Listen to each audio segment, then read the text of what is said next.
워렌 버핏 워렌 에드워드 버핏은 미국의 기업인이자 투자가이다. 뛰어난 투자 실력과 기부활동으로 인해 흔히 오마하의 현인이라고 불린다. 2010년 기준으로 포브스지는 버핏 회장을 세계에서 세 번째 부자로 선정하였다. 2020년 기준으로 버핏은 29억 달러 상당의 버크셔에서의 주식을 자선단체에 기부하며 자산이 감소했다. 버핏은 총 자산 규모 692억 달러로 세계 10위에 이름을 올렸다. 1958년 당시 31,500달러를 주고 산 집에서 아직도 살고 있고 매일 아침은 3달러가 조금 넘는 맥도널드 아침 메뉴로 해결한다. 검소한 삶을 살지만 자선재단을 설립해 막대한 돈을 기부하고 있고 소득 불평등 문제를 해결하기 위한 방안으로 부자 증세를 주장한다. 워렌은 적절한 기업에 투자해서 오랫동안 주식을 갖고 있는 복리의 중요성을 강조한다. 워렌은 인터뷰에서 나는 오랫동안 무드셀라 기법을 권해왔고 그 모델이 투자에 가장 적절한 것 같다고 말했다. 무드셀라는 구약성서 창세기에 등장하는 속인물로 969년을 살았다고 알려진다. 워렌이 말하는 무드셀라 기법이란 성경에서 가장 오래 산 인물로 알려진 무드셀라처럼 오래도록 안정적인 기업에 긴 시간 투자해 수익을 얻는 투자 방식이다.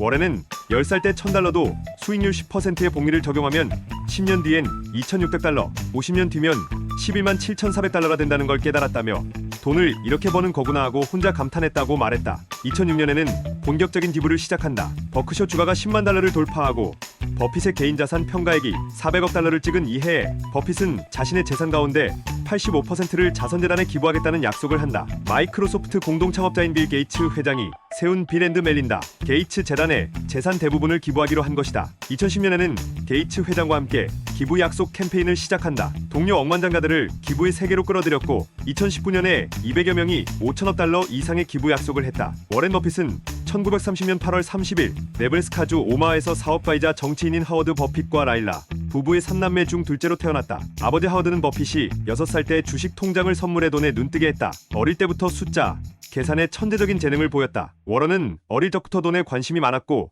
할아버지의 슈퍼마켓에서 코카콜라나 껌을 사 팔았다. 또 버핏은 7살 때 오마하 공립도서관에서 빌려온 1000 Ways to Make 달러천이라는 책에서 많은 영감을 받았다고 한다. 버핏은 로즈힐 초등학교에서 교육을 시작했다. 1941년 아버지 하워드와 같은 사무실을 쓰는 해리스업한 주식중개회사에서 시세판에 주가 적는 일, 차트, 작성하는 일 등을 했다. 그리고 누나 도리스와 함께 생애 첫 주식으로 시티즈 서비스 우선주 6주를 주당 38달러에 구입한다. 주가가 27달러로 떨어졌다가 다시 40달러로 오르자 주식을 팔아 순수익 5달러를 남겼다. 그러나 얼마 후 시티즈 서비스 주가는 200달러까지 치솟았고 이 일로 버핏은 장기 투자의 중요성을 깨닫는다. 1942년 워렌은 할아버지의 식품점에서 일을 했는데 놀랍게도 이때 워렌의 파트너 찰리 민거 역시 다른 요일에 이곳에서 일을 하고 있었다. 1943년 아버지 하워드 버핏이 하원의원으로 당선되면서 버핏 가족은 워싱턴으로 이주한다. 버핏은 자신이 30세가 될 때까지 백만장자가 되지 못하면 오마하의 가장 높은 빌딩에서 뛰어내리겠다고 말했다. 1945년 신문 배달 사업으로 2,000달러까지 저축한 버핏은 1,200달러를 투자하여 네브래스카 농지를 사들였고 소작농을 두어 매달 돈을 벌어들인다. 워렌은 고등학생 친구와 함께 핀볼 게임기를 샀다. 그의 자서전에 따르면 둘은 이 게임기를 이발소에 설치했고 더 많은 게임기들을 살 수 있는 충분한 돈을 마련할 수 있었다. 추가로 마련한 게임기들은 다른 상점들에 설치했다. 버핏과 그의 친구는 훗날 1,200달러 이윤을 남기고 게임기들을 모두 팔아치웠다. 그들은 그 사업체를 참전 용사에게 팔았다고 한다. 1947년 우드로이슨 고등학교를 졸업한다. 이때 워렌은 신문 배달과 핀볼기 대여 사업, 네브래스카 소작농을 통해 5,000달러 이상을 모은다. 버핏은 대학에 진학하고 싶지 않았지만 아버지의 강요로 펜실베니아에 있는 와튼 금융산업학교에 진학한다. 버핏은 교수님보다 자신이 더 많이 안다고 불평했다고 한다. 사교클럽의 회원이던 리처드 캔들은 버핏은 와튼스쿨에서 배울 게 아무것도 없다고 말했는데 그것은 제대로 된 판단이었다고 말했다. 워런은 학교 잡지인 모범적인 미식 축구 팬으로 선정돼 펜픽스 팬 페익스의 표지 모델로 나오기도 했다. 네스에스 카대로 학교를 편입한 버핏은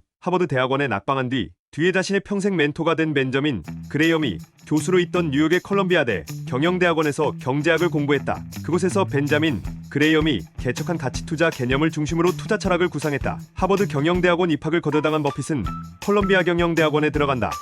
여기서 영원한 스승이자 전설적인 투자자 벤저민 그레이엄의 수업을 듣는다. 1950년 그레이엄에게는 20명의 제자가 있었다. 그들 중 일부는 워런보다 나이가 많았고 이미 월스트리트에서 일하고 있었다. 그레이엄은 소크라테스식 문답법을 자주 사용했는데 오마하 출신의 청년 워런은 그의 말이 끝나기도 전에 손을 번쩍 들어 올렸고 그레이엄은 좀처럼 워런의 대답이 틀렸다고 말하지 않았다. 컬럼비아 대학원에서 그레이엄 교수로부터 모든 과목에서 A를 받은 것은 워렌이 유일하다. 대학원 졸업 후 그레이엄의 투자 회사인 그레이엄 뉴먼에서 보수를 받지 않고 일하겠다고 제안했으나 거절당한다. 당시 그리스도교들이 설립한 월스트리트의 기업들은 유대인을 고용하지 않았고 이에 거부 반응을 보인 그레이엄은 가능하면 유대인을 고용하려고 애썼기 때문이다. 오마하로 돌아가 아버지 회사인 버피스트래닉 하앤드 컴퍼니에서 주식 중매인으로 일하는 동안 데일 카네기 대중연설 과정을 수료했다. 그리고 수전 톰슨을 만나 사랑에 빠진다. 1952년 수전과 결혼하여 월세 $65를 주고 방 3개가 딸린 아파트를 빌려 신혼생활을 시작했다.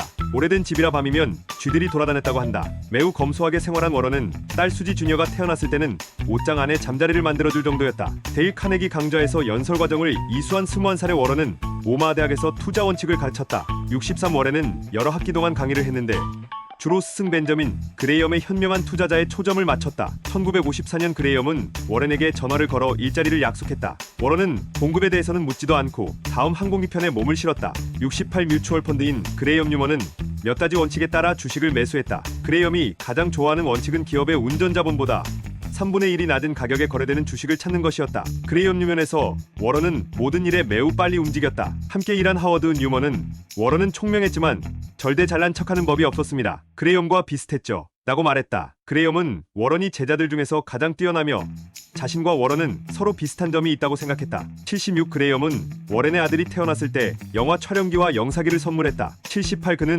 자신의 생일에도 태어난 것을 행운으로 생각하며 직원들에게 선물을 나눠줬다. 그레이엄은 많은 돈을 자선단체에 기부하면서 자신의 이름으로 $100만 이상을 소유한 채 죽는 사람은 바보라고 말했다. 하지만 워런은 그레이엄의 주위에 일종의 장벽이 있었다고 했다. 모두가 그를 좋아하고 존경하며 주위를 맴돌았지만 그와 친해지지 못했다. 80일 자식을 둔 데다 마음의 여유가 생긴 버핏은 다시 오마하로 돌아가고 싶어 했다. 그는 전철 승강장에 서서 뉴욕의 수많은 통근자를 바라보며 내가 원했던 삶은 이런 게 아니야 라고 생각했다. 1956년 더 이상 다른 사람을 위해 일할 마음이 없었던 워런은 5월 1일 오마하에 도착하자마자 가족과 친구들로 구성된 조합을 결성했다. 그는 조합의 이름을 버핏 Associates Limited라고 지었다. 1959년 오마하에서 평생을 함께할 사업 파트너 찰리 멍거를 만났다. 멍거는 훗날 버크셔의 부회장이 된다. 워런은 투자자들을 모아 펀드에 투자할 것을 권유하며 비밀주의를 고수했는데 정보 누설을 막는 것은 물론 단속을 방지해 독립성을 유지하기 위해서였다. 처음 5년간 워런의 조합이 251%의 누적 수익률에 달한 반면 다우지는 74% 상승했다. 워런은 그레이엄의 인맥으로부터도 자금을 조달했다. 10만 5만 $1,000의 자금으로 시작한 버핏 투자 조합은 1962년이 되자 자본금이 $720만 됐고 그 중에서 $100만 워런의 몫이었다. 7명이었던 투자자는 90명으로 늘어났고 그들은 캘리포니아에서 버몬트까지 다양한 지역에 흩어져 있었다. 티플라자에 사무실을 낸 버핏은 섬유 제조업체 버크셔에서의 주식을 주당 $7.6에 조금씩 매수하기 시작했다. 1963년 워런은 댐프스터를 매각해 $230만 순이익을 올렸으며 이로써 투자 금액은 3배 넘게 증가했다. 시작 39. 1964년 샐러드 이후 사건으로 폭락한 아메리칸 익스프레스를 매수하기로 결정했다. 꾸준히 버크셔 주식을 적극적으로 사들여 1965년도에는 49%를 보유하여 버크셔의 경영권을 장악한다.